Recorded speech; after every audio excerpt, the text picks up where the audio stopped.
The glow of the TV screen flickered against the dimly lit walls of our living room in Yemen. I sat cross-legged on the floor, my back pressed against the majlis where my mother sat, the thick air filled with smoke rings hovering above us.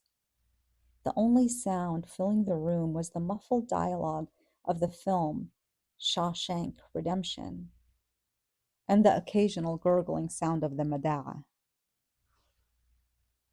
It was the only time I was allowed to disappear, to escape into a world beyond these walls. I watched as Andy Dufresne, a prisoner locked away for a crime he didn't commit, chipped away at his cell wall with a tiny rock hammer.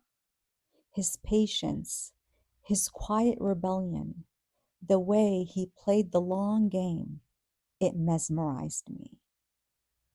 My chest tightened with something I couldn't yet name, a longing, a deep yearning for a way out. Not out of a literal prison, but out of the suffocating life I was expected to accept. A life where my voice was drowned out, my desires dismissed, my future already decided for me. I stole a glance at my mother. She was unmoved, watching the film as if it were just another passing story. But for me, it was a revelation. My hands clenched into fists as Andy climbed through the tunnel, his entire body covered in filth, crawling his way into freedom. I held my breath as he emerged into the pouring rain, lifting his arms in victory, the storm washing away the years of captivity. My heart pounded in my chest. I wanted to stand up and scream. I wanted to run outside and feel the rain on my skin just like Andy. I wanted to believe that if he could break free, so could I. I didn't know then that this movie would follow me through every stage of my life. That every time I felt trapped, every time I thought I had no way out, I would think of that rock hammer, small, insignificant, but powerful in its persistence, one day at a time, one chip at a time. The credits roll and my mother sighed, stretching her arms. It's just a movie, she said, standing up. I nodded, but inside, I knew better. It was more than just a movie. It was a blueprint. It was hope.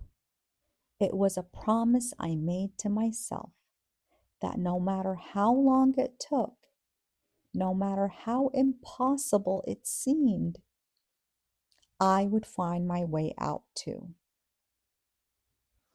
It was through comparing myself with characters in movie or TV that I would eagerly try to make sense and examine the validity of my feelings of injustice.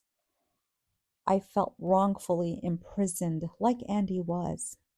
Even though my mother and the entire Arabic culture were telling me that everything about me was wrong and bad, there was a curious part of me that didn't believe that. Whenever I watched a character on TV, I would desperately look for similarities in our struggles and try to find answers through the narrative of the movie. There was one specific movie about a woman struggling with mental illness, and when she would have a manic episode, she would turn violent with her kids and even hurt her husband. It was a very dramatic and intense Lifetime kind of movie with a lot of violence and turmoil, which felt very familiar to my reality. Somewhere in the movie, the woman was diagnosed with borderline personality disorder. When the character would take her medication, She would be warm and loving to her family, and when she stopped taking her medication, the violence would return. It was a turning point where the knots of confusion about my life began to untangle in my head. My mother was an undiagnosed mentally ill person.